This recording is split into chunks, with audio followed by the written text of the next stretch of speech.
screen but just 24 minutes live in. Then did you know save like saves for per game? First sandcastle, second scalar, legacy. It's not showing any game yet. And I'm seeing no volume. Should I put volume?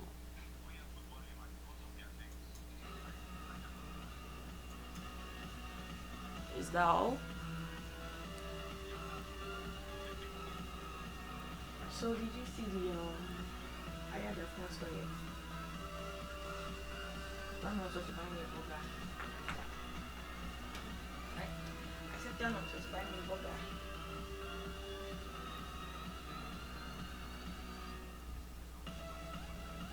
Thank you. Bye.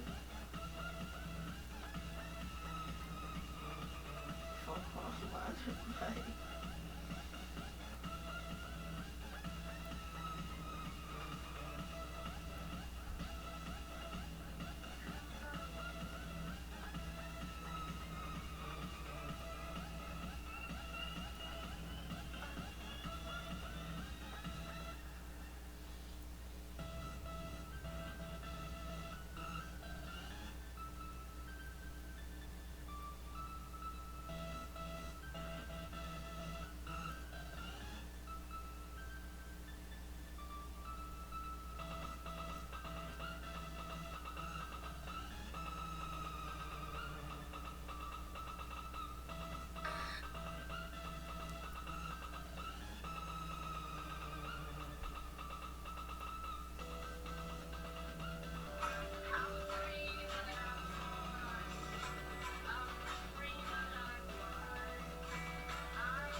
She said I did not respect her. I said, okay.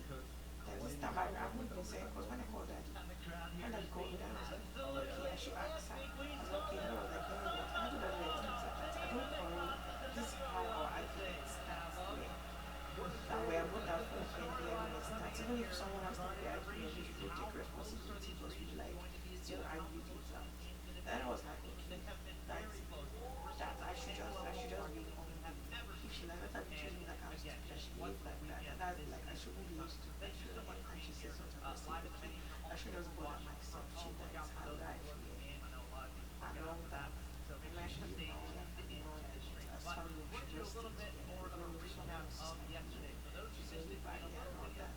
And I said, okay, oh no wahala. That and she was not saying she was not wishing bad things on me. Not saying that she rather die than for me to go.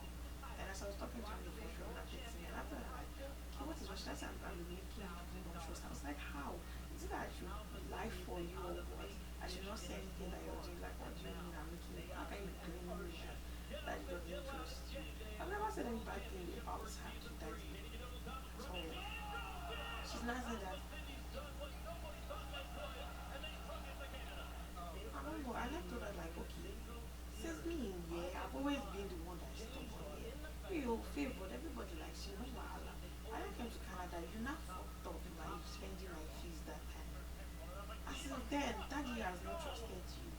Then it's me that he was always talking to like first talk to me than you. So can you are you blaming me for that? And that's like will she blame that I found favor with my parents and now she's the one it's her fault that like it's this way for her. It's not about to be looking for a way to be like getting daddy's trust back. I said to like okay, you're not blaming me. She's not I'm not like you're not trying to are you trying to say I should be feeling bad that my parents like I talk well to my parents. I don't understand what she's not saying I'm making everything about her. But you know what is it about? I don't understand. And I told her, and I said that I love me. She was like, is it that I'm disgusting and irritating you?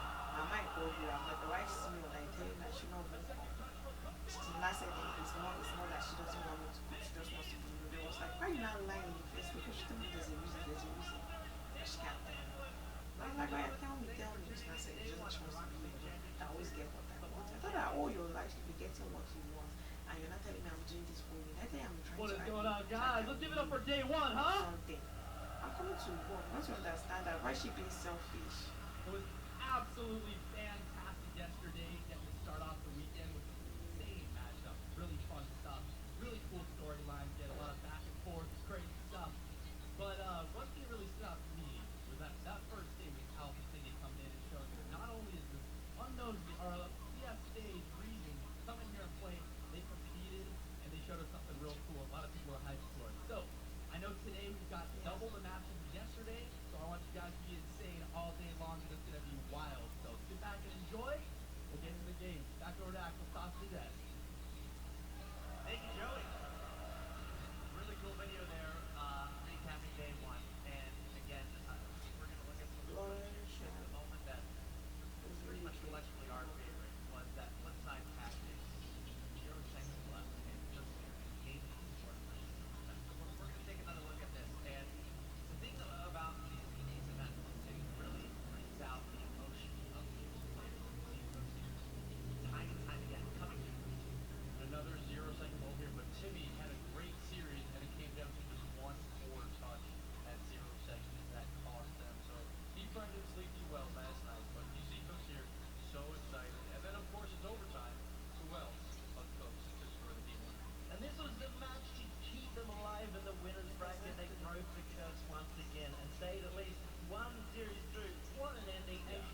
so I did not be like me. I'm looking at it another way because she has been trying to make me feel so bad.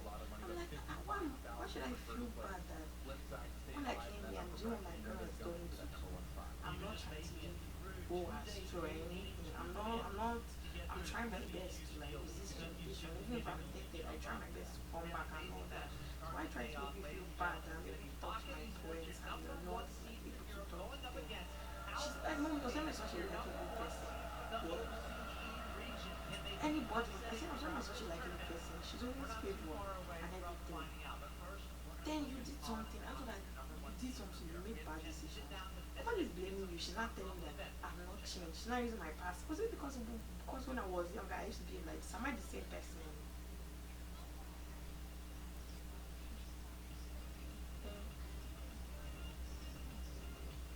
My name is Midday. I play for Mocky Esports. I'm from Scotland and I'm 20 years old and I play Rocket League professionally. Mock-up farming was a mixture of me getting kicked off from Northern Gaming and paid up in Fairy Pieces looking for a search to farm. I was playing with a lot of people at like, that time when I got kicked off Northern Gaming. So I played tournaments, but none were real successful until I played with Kid up in Fairy Peak and we ended up winning the G20 Region tournament and we ended up being switched out for pretty significantly. I was feeling good and we started playing a little bit more together and so I do that. Our comms are good, but they're really basic. Obviously, with the language barrier, with very people get up in French, but it's basic and it works well. So it's absolutely really intense communication and Rocket League I is don't so know. fast See, paced. see why now? I Kid was off is telling her that really loud just and tell he me screams a yeah, lot what and is he it? keeps everything positive and it's Let's actually talk. really nice. Let me know Very like peaceful little what should I quiet say that I'm and reporting to you? we all work well What in does the I come comms and and report to you? everyone It's not knows to say just the about truth. enough to keep the I'll be communication covering her moving ass. through. Even when daddy will be asking The some biggest things, you challenge know, for us that is doesn't make us definitely our Shakana match thing against because Gale when she Force did in daddy from the beginning, the first the one game that in Shakana thing, playoffs. she will be We have like a terrible serious record against Gale trouble. Force in there. Always the team And that seems to and just do that will that. not be like, is We he were like all that good focused for on that? just The making money is land. sending to her, So someone else who's we did babysitting it. We for them. played The really way well on she's the day working, and we got all someone the else wins. not babysitting So for it's them.